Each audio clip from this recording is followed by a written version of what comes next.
only had one cookie because I was working late and really hungry. For that, my manager docked $100,000 from my commission. She jabbed a finger in my face, her own turning purple with rage. Don't get cocky just because you landed that big account, Leo. This is a place of business. If you want to eat, go home and do it, she shrieked. The company has a clear policy against snacking at your desk. You broke the rule, and you knew exactly what you were doing. That makes it worse. So that $100,000 commission from the pies contract, it's gone. I just looked at her and said flatly, fine. Then I leaned back in my chair and started doing absolutely nothing. That's when she really lost it. Miranda Thorne was livid at my nonchalant attitude. Leo, you will write a formal apology, and you will read it aloud at the all-hands meeting. I watched her face flush a dangerous shade of red, my own fists clenching under the desk. Then, just as calmly, I said, okay. My colleagues stared at me, their faces a mixture of shock and disbelief. Miranda spun on her heel and stomped off toward the executive offices on the 23rd floor. I stayed at my desk. A few minutes later, a notification popped up in the company-wide chat. To all staff, Leo Vance of the sales department has repeatedly violated company policy. Following a review, management has decided to revoke his commission for the current month, totaling $100,000. He will also issue a public apology at the 2 p.m. all-hands meeting today as a warning to others. My coworkers shot me looks of stunned pity. Alex from the desk across from me sent a private message. Dude, Miranda's just on a power trip. Don't fight her on this. Just play along. It's $100,000. I smiled to myself. Playing along wouldn't work. This wasn't about a cookie. She wanted me out. She'd been coveting my position for a long time. When the old chairman first recruited me, he'd made it clear. No clocking in or out. Complete freedom to come and go, eat and drink whatever I wanted. The only thing that mattered was my performance. And in the sales department, I was a one-man army, pulling in half the company's revenue. The latest deal, a renewal of our $10 billion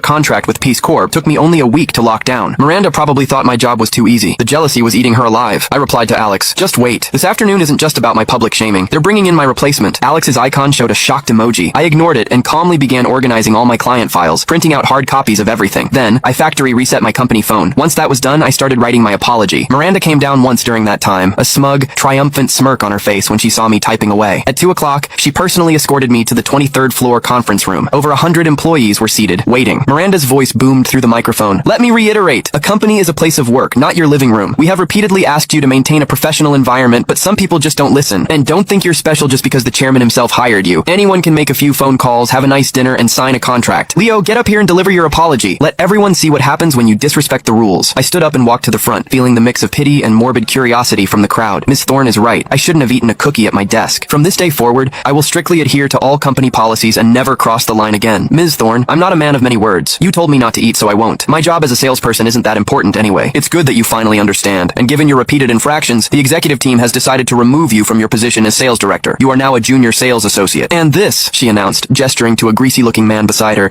is your new director, Felix Thorne. Felix has an MBA from a top overseas university and will lead our team to new heights. A scattered, unenthusiastic applause trickled through the room. Miranda proudly presented Felix. I caught Alex's eye across the room. His face said it all. As a final blow, Miranda added, Leo, I want you to compile all of your client files and submit them for redistribution.